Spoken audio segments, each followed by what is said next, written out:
Bapak Ibu, saudara yang dikasihi Tuhan, haleluya, kita bersyukur kepada Tuhan untuk kasih setia dan pemeliharanya dalam hidup kita. Dan hari ini kita sudah memasuki akhir minggu, di minggu ini 11 April 2025. Kita tentunya bersyukur untuk kasih Tuhan yang tidak pernah menjauh dari kita. Dan malam hari ini kembali saya menemani saudara semua dalam renungan malam yang saya buat ini, biar renungan ini menjadi berkat. Dan kalau saudara diberkati, silakan bagikan dan forward kepada orang lain. Mari kita maju dan bertumbuh bersama di dalam pengenalan akan kitab suci. Kita belajar hari ini masih dengan tema bagaimana kita melihat kemuliaan Kristus dalam menyambut hari Paskah dan kebangkitan Kristus minggu depan. Dan hari ini kita akan belajar dengan judul Yesus dimuliakan Bapa. Kita akan membaca dalam Yohanes 8 ayat 54. Jawab Yesus, "Jikalau aku memuliakan diriku sendiri, maka kemuliaanku itu sedikit pun tidak ada artinya. Bapakulah yang memuliakan aku. Tentang siapa kamu berkata, Dia adalah Allah kami." Saudara, ayat ini ada dalam konteks percakapan Tuhan Yesus dengan para orang Yahudi. Kita tahu mereka tidak percaya Yesus itu sebagai Tuhan. Dan mereka menuduh Yesus dengan berbagai macam tuduhan. Salah satunya Yesus dianggap sebagai orang yang kerasukan setan. Karena itulah Yesus memberikan satu argumen bahwa ia itu sebenarnya sudah ada sebelum Abraham. Mengapa Yesus memberikan argumen ini? Karena mereka berargumen bahwa Abraham itu nabi-nabi mereka, salah satu nabi-nabi mereka yang besar. Dan mereka berkata bahwa Abraham telah mati. Lalu bagaimana Yesus bisa menyamakan diri dengan Abraham? Lalu Tuhan Yesus menjawab dengan ayat ini, dan nanti kalau saudara membaca ayat selanjutnya, Yesus berkata bahwa sebelum Abraham ada, Yesus sudah ada. Kata-kata ini dinyatakan dalam ayat yang ke-58.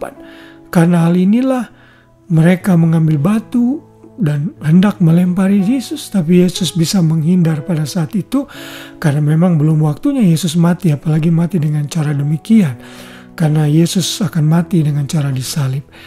Poin yang saya mau tekankan dalam ayat 54 tadi adalah bahwa Yesus itu sudah dimuliakan oleh Bapa. Bapa sendiri yang merupakan pribadi pertama dalam Tritunggal memuliakan Yesus, pribadi kedua di dalam Tritunggal. Jadi kemuliaan yang Yesus berikan memang kemuliaan yang Yesus sudah miliki, maksud saya sudah diberikan oleh Bapa. Kalau Bapa saja memberikan kemuliaan kepada Yesus, maka sudah sepatutnya kita juga hidup memuliakan Yesus sebagai Raja dan Tuhan bagi kita. Yesus berdoa juga, kalau kita ingat dalam Yohanes 17 ayat 5 dalam doa syafaatnya, Yesus berkata, "Oleh sebab itu ya Bapa, permuliakanlah aku padamu sendiri dengan kemuliaan yang kumiliki di hadiratmu sebelum dunia ada." Jadi Yesus saat ini memohon kepada Bapa bahwa agar Bapa memuliakan dirinya. Dan tentunya ini sudah terjadi. Bapa memuliakan Yesus saat Yesus menyelesaikan tugas pelayanannya dengan mati dan bangkit dari kematian.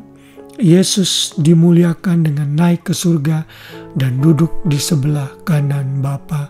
Dan suatu hari kelak ia akan kembali untuk menghakimi dunia yang menolak dia. Jadi Yesus Tuhan adalah Tuhan yang sudah dimuliakan oleh Bapa. Dalam referensi lain, Kisah Para Rasul 3:13, di sana dikatakan Allah Abraham, Ishak dan Yakub, Allah nenek moyang kita telah memuliakan hambanya, yaitu Yesus yang kamu serahkan dan tolak di depan Pilatus. Walaupun Pilatus berpendapat bahwa ia harus dilepaskan. Ini tentunya khotbah Petrus di Serambi Salomo pada saat itu kepada orang-orang Yahudi. Petrus dengan keyakinan teguh menyatakan bahwa Allah sendiri yang disembah oleh Abraham, Ishak dan Yakub telah memuliakan Yesus sebagai Raja. Sekalipun ia ditolak oleh Pilatus. Saudara, ini membuktikan sekali lagi bahwa kemuliaan Yesus itu ada pada dirinya. Kemuliaan Yesus diberikan oleh Allah Bapa dan kita sudah melihat kemuliaannya, yaitu kemuliaan anak tunggal Bapa yang penuh dengan kasih karunia dan kebenaran. Renungan malam hari ini kembali mengingatkan kita agar kita hidup penuh respect, penuh rasa hormat kepada Yesus Tuhan yang sudah dimuliakan oleh Bapa, dan Ialah yang layak dipuji, ditinggikan, dimuliakan selama-lamanya. Jangan pedulikan orang lain yang tidak mau memuliakan Yesus dengan agama-agama mereka, tapi saudara dan saya, mari ambil keputusan dengan hidup memuliakan Tuhan. Berikan kemuliaan yang memang layak dimiliki oleh Kristus saja. Haleluya, biar renungan malam ini memotivasi kita untuk selalu hidup memuliakan Tuhan dimanapun dan apapun yang kita lakukan. Tuhan memberkati kita semua. Selamat malam dan selamat beristirahat. Shalom.